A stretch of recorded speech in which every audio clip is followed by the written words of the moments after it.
जहाँ पे हम लोग अभी खड़े हैं, बैठे हुए हैं, ये जगह फटिक शिला के नाम से रामायण में विख्यात है। सुंदरकांड में इसका वर्णन है। फटिक शिला देखे तो भाई बड़े सकल तो विचर नहीं जाए। यहाँ का महानता विशेषता है कि भगवान श्री राम जी यहाँ पे 4 महीने रुके थे। सीता माता जी को खोज में आए थे। 4 महीना रुके, वर्षा ऋतु के कारण नहीं, क्योंकि परिस्थिति वैसा था। माता सीता घुमाए, छोटी मोटी बात नहीं है, बहुत बड़ा टेंशन। पावर इतना कि एक बांध से जो समुद्र को सुखा सकता है, वो पावर पास में, वो परिस्थिति में 1 मिनट रुकना बहुत मुश्किल की बात है। उस परिस्थिति में राम जी 4 महीना रुके हैं, है कि नहीं? इसलिए इसका महत्वपूर्ण ये जगह है कि राम जी को यहाँ पे सभी अच्छे काम हुआ है। सीता माता जी को ढूंढते हुए आए थे, मतलब पता नहीं था कहाँ हैं। यहाँ पे पता लगा को लंका में है, ऐसा हनुमान जी बता रहे हैं।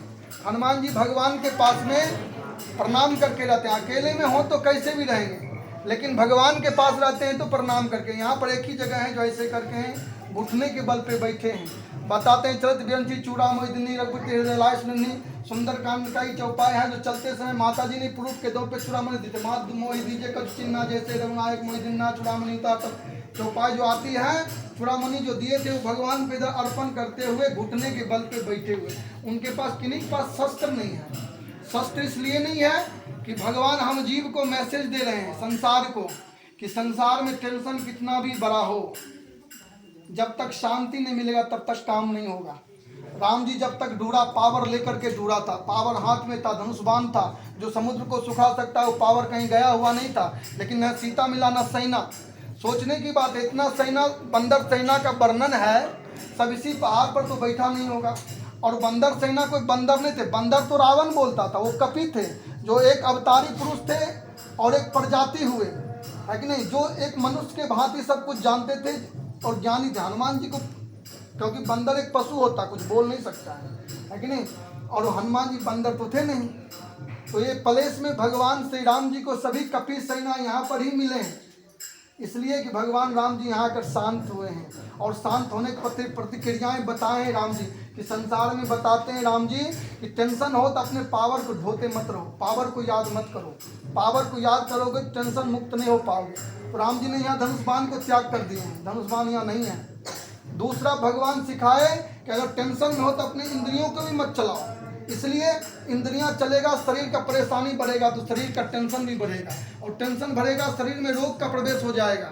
शरीर ही नहीं चलेगा तो फिर संसार को कैसे पाओगे? तो जब ज़्यादा टेंशन हो तो अपने शरीर को बचाने का प्रयत्न पहले करो, संसार को बाद में संभालना। और जब आप शरीर शांत होता है तभी बुद्धि चलता है। संसार में बुद्धि ही लड़ सकता है, टेंशन नहीं लड़ सकता है कि नहीं? तो हाँ, राम जी ने योग मुद्रा में किसी के ध्यान नहीं कर रहे हैं, वो सर्वशक्तिमान है, क्या किसी के ध्यान करेंगे, है कि नहीं? तीसरा कि भगवान यहाँ पे लक्ष्मण जी को उपदेश किए हैं, जिसको राम गीता भी बोलते हैं यहाँ पे। इसलिए भगवान कहते हैं कि जब टेंशन हो तो अपने आप में ही विचार करो, मन और बुद्धि को डिस्कशन करो। मन जब शांत होगा, बुद्धि ऊपर होगा, तभी आपका अच्छा काम होगा। जब राम जी शांत हुए तभी तो सभी, बंदर सेना कोई देवता नहीं है। संसार में देवता का प्राप्ति करना मतलब शांत रहना। देवता कौन है? सभी बंदर सेना, है कि नहीं? और जब देवता की प्राप्ति हुआ तब राम जी का सुंदरकांड शुरू होता है। तो सुंदरकांड मतलब सुंदर काम हुआ है, काम राम जी का हुआ। राम जी तो यहीं बैठे थे किष्किंधा में, काम हनुमान जी कर रहे थे, और दोनों व्यक्ति शांत। एक का इतना बड़ा टेंशन, वो इतना शांत है। और हनुमान जी एक समूचा लंका को उखाड़ सकता है, करने वाला भी शांत व्यक्ति है कि नहीं? रावण गलत व्यक्ति के आगे भी हाथ जोड़ रहा है, विनती करो जोड़ के रावण, है कि नहीं? किसी ने हनुमान जी से पूछा कि वो तो गलत आदमी था, गलत आदमी के हाथ जोड़ना कितना बुरी बात है, उसको तो आप मार सकते थे, काहे हाथ जोड़ रहे थे? हनुमान जी ने बोले गलत आदमी का हाथ जोड़ते और उसका tension BP high BP low BP होते रहेगा, खुदे मर जाएगा, काहे पे मरने की जरूरत है? तो उसका इतना टेंशन बढ़ा कि हनुमान जी की पूंछ में आग लगा दिया। कहीं भी कोई भी रामायण में देख लीजिए, कहीं भी आग लगाने का काम नहीं हनुमान जी सिवा छोड़ करके। हनुमान जी किसी ने कहा कि आपने समूचा लंका जला दिया, किसी का घर जलाना पाप होता है, शास्त्र तो ऐसा ही बताता है। बोला सही बात है। बोला आपने समूचा लंका क्यों जला दिया?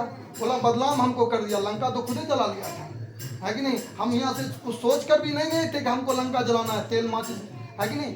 किसी ने हनुमान जी ने पूछा गाय माता दूध देती है, ये बात सही है, लेकिन वो मांगने से थोड़ी दे देती है, उसका सब प्रतिक्रिया हमको करना पड़ता है।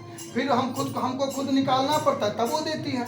उसी प्रकार से सब प्रतिक्रिया वही किया, आग वही लगाया उसने। हमको जब आग लगा तो हमको मालूम नहीं पड़ा कि हमको पूंछ में आग लग गया है। और उसने जो परिस्थिति में हमको आग लगाया था कि हम आग लगेगा, बंदर उछलेगा, हमारे मन को शांति होगा, हमको आग लगा तो कुछ हुआ नहीं तो हम उछले कैसे? तो सोचिए इतना मेहनत किया है, उसका मेहनत बेकार जाएगा, इसलिए हमने उछलना शुरू किया।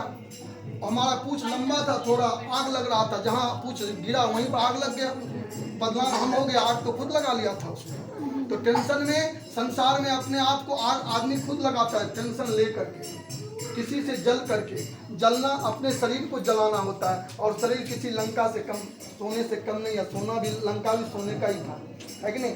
तो भगवान कहते हैं संसार में कुछ बड़ी नहीं होता है, कोई पूजनीय नहीं होता। पूजनीय होता, रावण के पास सर्वशक्तिमान था, वो कास्ट का ब्राह्मण था, विद्वान में भूत भविष्य वर्तमान सब जानने वाला था, सोने का घर था, मतलब धन का भी कमी नहीं, पदवी में इंद्र तक पहुंच था, पदवी में कमी नहीं, भक्त में गला काट के चढ़ा देता था, भक्त में भी कमी नहीं, कोई चीज का कमी नहीं था। फिर भी उसको राक्षस क्यों कहा? क्योंकि उसके पास टेंशन था, फालतू की भी टेंशन ले लेता था, है कि नहीं? राम जी के पास टेंशन नहीं था, इसलिए भगवान बन गया। वो सब कुछ होकर के भी राक्षस बन गया, टेंशन बात। इसलिए भगवान राम जी ये सब करके हमको सिखाए हैं, इसलिए इसका महत्वपूर्ण जगह है। तीसरा, भगवान राम जी को सभी सेना यहाँ पर मिला है कि नहीं? और जितने भी बंदर सेना थे सब देवता थे।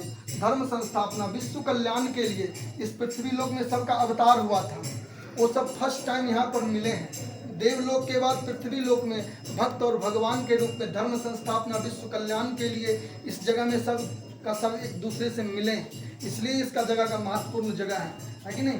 तीसरा, भगवान श्री राम जी जो है यहाँ पे उपदेश हम लोग को किए हैं, संसार में किस प्रकार से कैसा क्या होना चाहिए, इसलिए भी महत्वपूर्ण है। यहाँ से सभी बंदर सेना को लेकर राम जी यहाँ से लंका को गए हैं, है कि नहीं? जय श्री नारायण।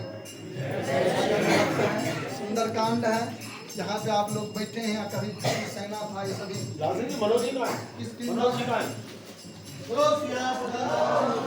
ये विश्व का पहला मंदिर है जहाँ हमारे राम जी बिना हथियार के, बिना शस्त्र के बैठे हुए हैं। और देखिए वो भी नीचे बैठे हुए हैं, धरा पर बैठे हुए विराजमान हैं। और ऐसा कोई मंदिर नहीं है जहाँ पर बिना शस्त्र के हमारे प्रभु राम बैठे हों। ये पहला ऐसा मंदिर है जहाँ पर जो कि हमारे प्रभु राम बिना शस्त्र के बैठे हैं, वो भी धरती पर बैठे हुए हैं।